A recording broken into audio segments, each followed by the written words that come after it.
jangan bangun rumah besar-besar, rumah tidak di bawah masuk surga. Ini orang bodoh bin jahil. Rumah bisa dibawa masuk surga, mana? Inilah rumah yang bisa dibawa masuk surga. Inilah rumah yang bisa dibawa masuk ke liang kubur. Orang yang mengatakan untuk apa buat rumah besar-besar, untuk apa buat kamar banyak-banyak, nanti kalau kita mati kan masuk ke tanah 1 meter kali 2, sempit. Siapa yang rumahnya sebesar ini dia wakafkan untuk rumah Quran, maka liang kuburnya seluas ini.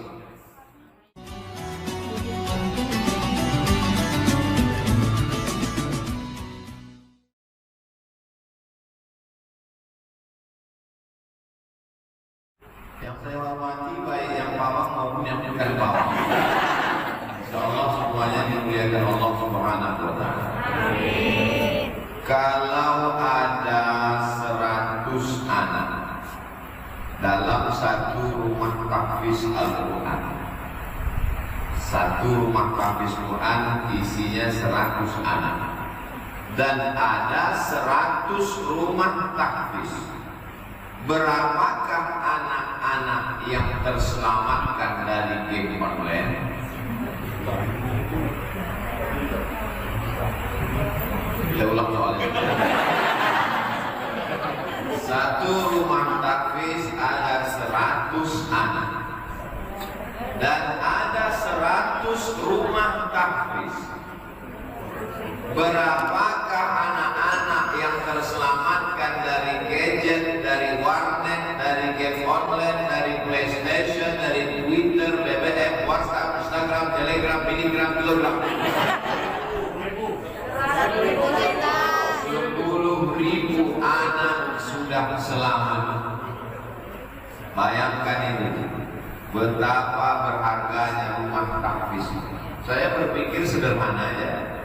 Saya berpikir ada rumah, lalu kemudian diwakafkan jadi rumah tahfiz, diterima di sekeliling rumah itu 100 anak, diajar dia ngapal juz 29, 30, udah begitu saja.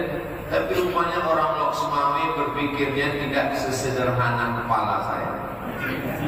Orang Lok Semawi berpikirnya tidak sesimpel pikiran saya. Bagi mereka rumah tahfiz itu terlalu kecil, ecek-ecek, kali-kali.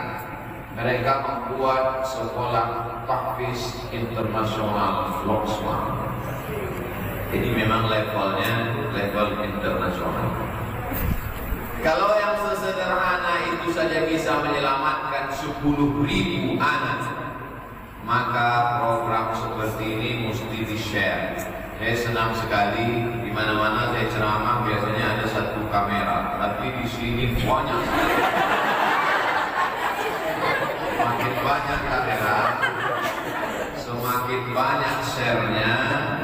Tidak perlu tablik akbar di stadion di Tanah Lapang, karena ini akan ditonton semua orang, dan kemudian yang menonton itu terinspirasi untuk membuat rumah Al-Quran, maka yang menyunting, merekam, men-share ini mendapat pahala. Untuk memotivasi kameramen-kameramen yang sedang magang dan beberapa TV nasional. Ada orang punya 5 rumah, 5 yang dia pakai berapa? 1.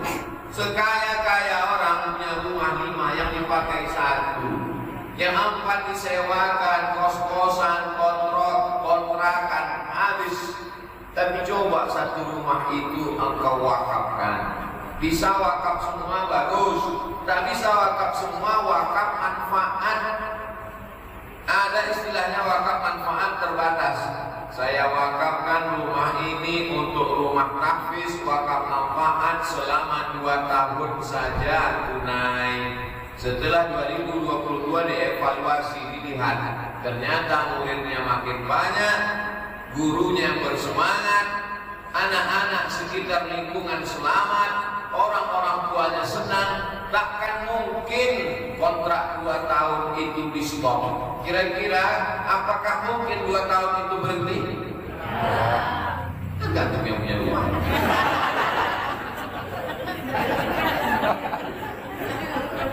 Bisa jadi dia coba-coba, begitu dia lihat rumahnya hancur, pertama rumahnya bagus, dindingnya wallpaper, tiba-tiba setelah 2 tahun habis gambar helikopter, gambar bukit, gambar, aku ambillah lagi rumah ini kata dia. Tentu ada kurikulumnya. Siapa yang membuat kurikulum rumah tahfiz tadi? Jangan khawatir, IKAT siap membuat kurikulumnya. Ikatan Alumni Timur Tengah.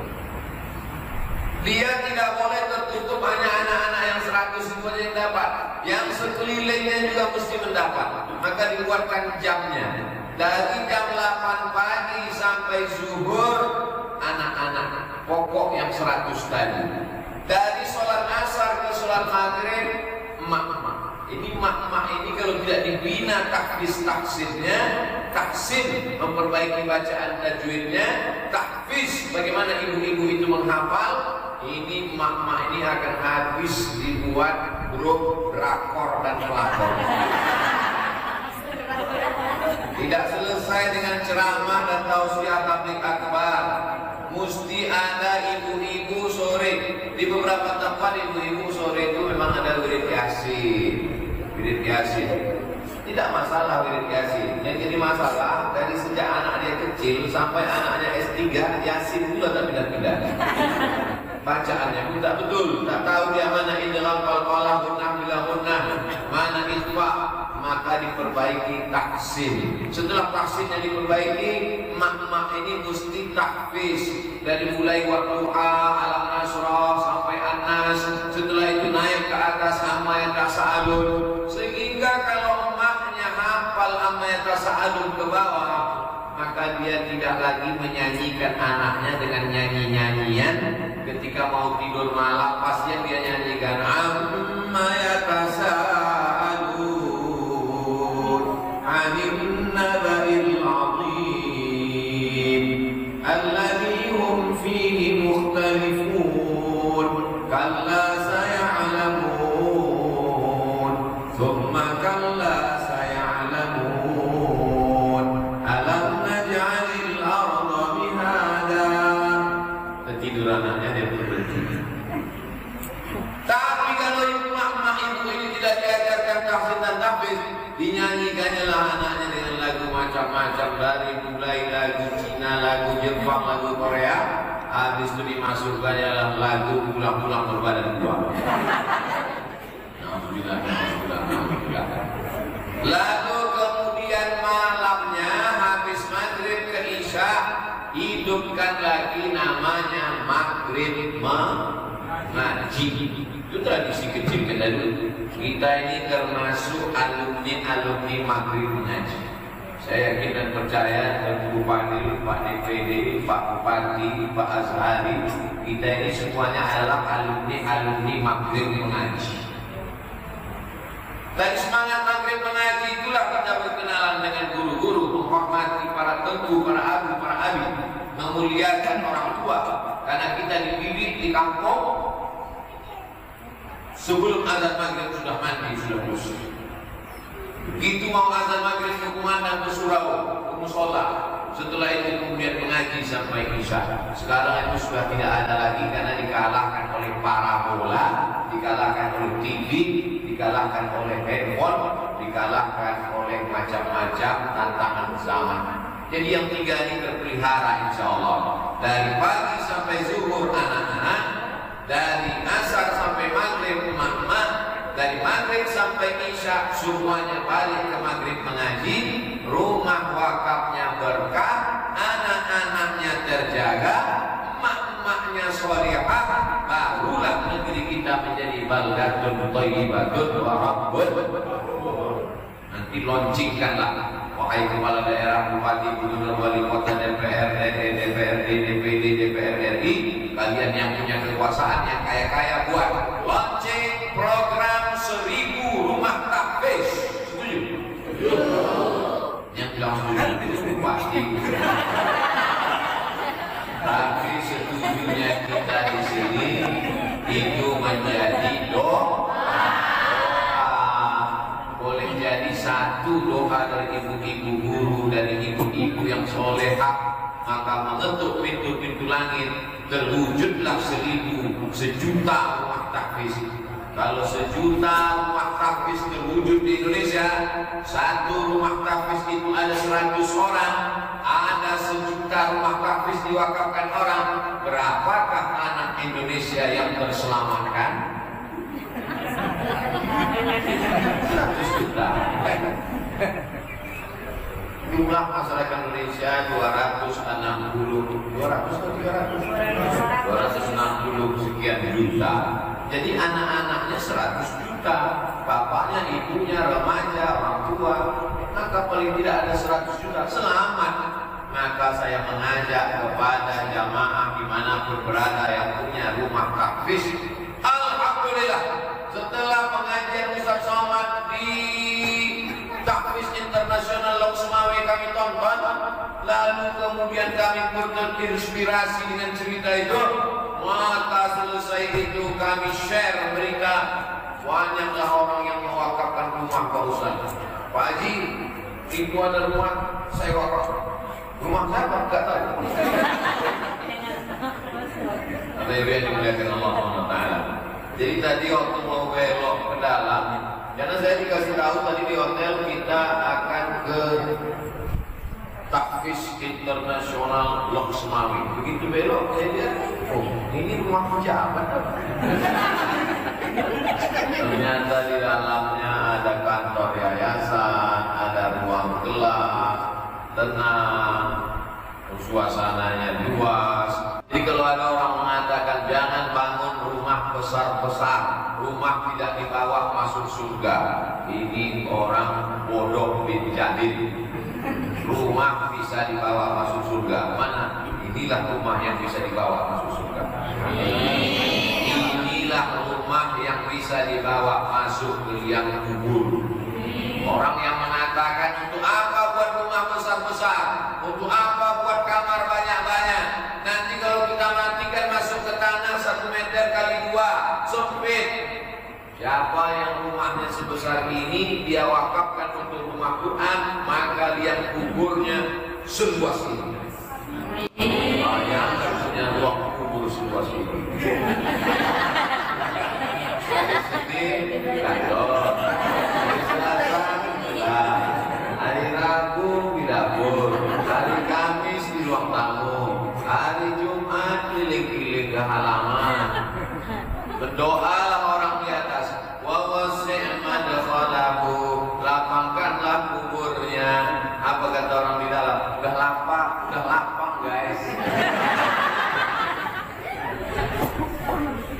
Wa wasi' madkhalahu, lapangkanlah yang kuburnya. Waghsilhu bil ma'i wasalji wal barad, mandikan dia dengan air yang sejuk. Sudah mandi dia, kenapa? Karena dia wakafkan kamar mandi beserta bak, toilet dan sampo-sampo. Ini sesuatu ini mengigau atau karena kurang tidur daripada jalanan tadi atau apa? Yang saya sampaikan ini adalah hadis Nabi Muhammad sallallahu alaihi wasallam. Ma'akalta fa'afnaita, yang kau makan busuk, wa malabista fa'aflaita, yang kau pakai laku, wa matasaddaqta fa'amdaita, yang kau wakafkan, yang kau sedekahkan, yang kau infakkan, itulah yang akan kekal abadi. Anak-anak ngaji dari pagi, siang, sore, malam, mengalir pahalanya ke liang kubur. Maka saya mengajak semua orang Aceh, sejak hari ini kalian buatlah rumah besar-besar, kalau perlu sebesar lapangan sepak bola. Tapi setelah meninggal dunia kalian wakafkan menjadi rumah tahfiz. Dan yang paling penting dari semuanya adalah niatnya ikhlas lillahi. Kalau ada niat yang macam-macam terbersit di pikiran, potong niat yang tak betul itu, karena kita hanya akan mendapatkan sesuai dengan niat kita. Maka yuridu sawabat dunia nutihi minha, siapa yang mau dunia kami kasih dia dunia. Janji Allah, kalau kau mau dunia, ku kasih kau dunia. Kau buat rumah tahfiz karena kau mau mencari dunia, ku kasih kau dunia, tapi akhirat tak dapat. Tapi kalau kau buat rumah tahfiz untuk mencari akhirat, dunia bersimpuh di bawah tapak kaki.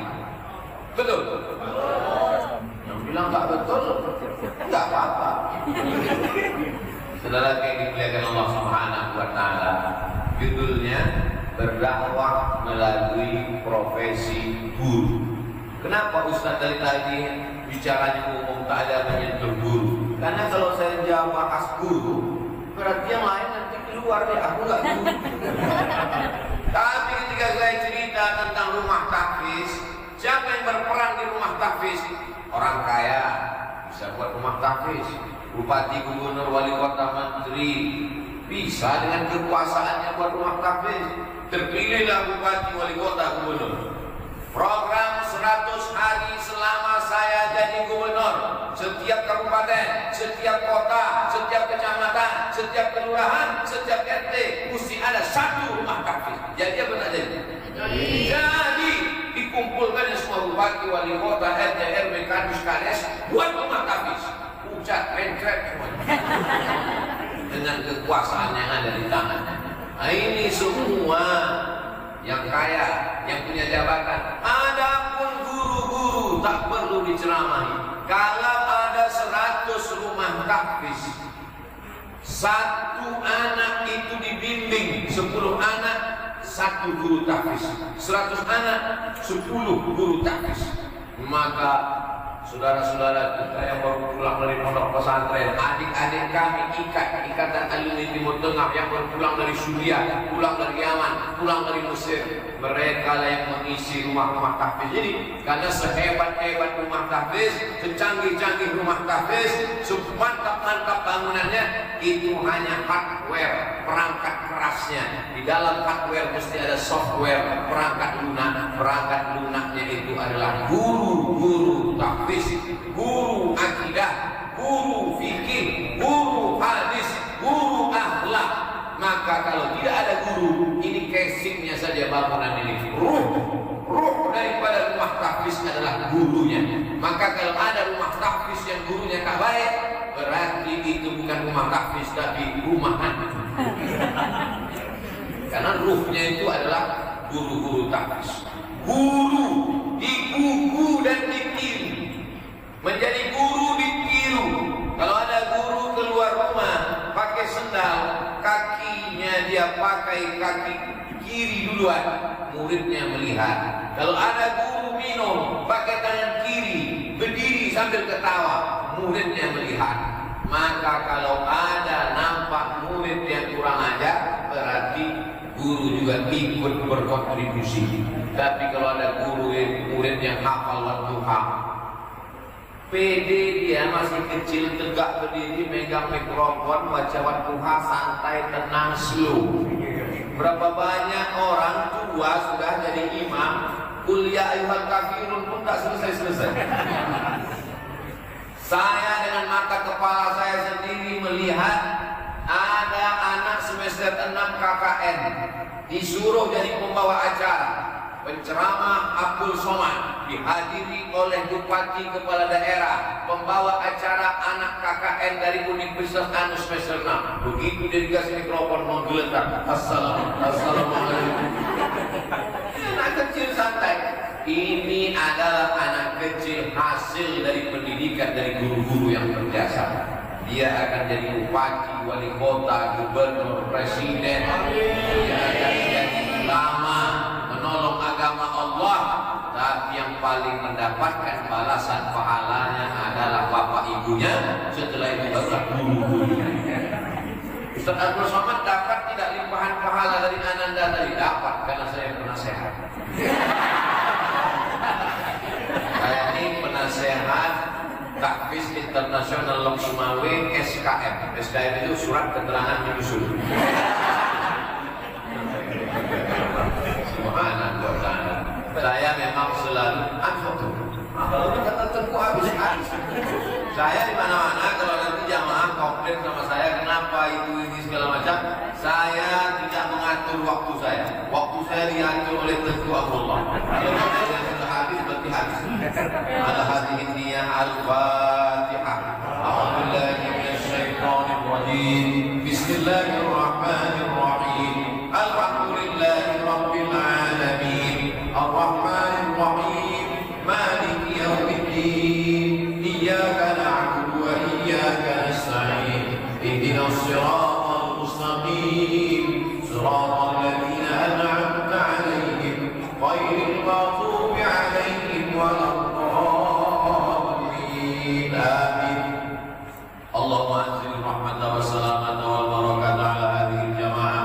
Turunkan keselamatan, kerahmatan, keberkahan kepada seluruh komunitas tahfiz internasional Loksmawe ini ya Allah. Allahumma ja'alna wa banatina min hufazil Quran wal hafizat. Jadikan anak-anak kami di Loksmawe menjadi para penghafal Quran.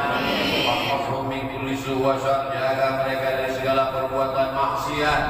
Allahumma arzuqna istiqamata 'ala syari'atil gharra wa tariqatil bayda. Para bapak ibu guru, para wali-wali kelas, para wali santri, para pembina yayasan, berikan mereka istiqomah supaya rumah tahfiz ini menjadi rumah tahfiz yang hanya mencari keikhlasan, ridha dan barokah dari Engkau ya Allah. Allahumma a'inna, tolong kami ala zikrika supaya hati kami berzikir mengingatmu, wa syukrika bersyukur kepadamu, wa husna ibadatik, seluruh ibadah yang terbaik ya Allah. Allahumma ighfir lana, ampunkan dosa kami, wali-walidina, kedua orang tua kami, wali masyayikhina, para guru-guru kami, wali man hadarana, semua yang hadir di majlis ini. Rabbana atina fid dunya hasanatan wa fil akhirati hasanatan wa qina adzabannar. Wa sallallahu ala sayyidina Muhammad wa ala alihi wa sahbihi wasallam walhamdulillahi rabbil alamin. Terima kasih segala perhatian. Mohon maaf segala kesilapan dan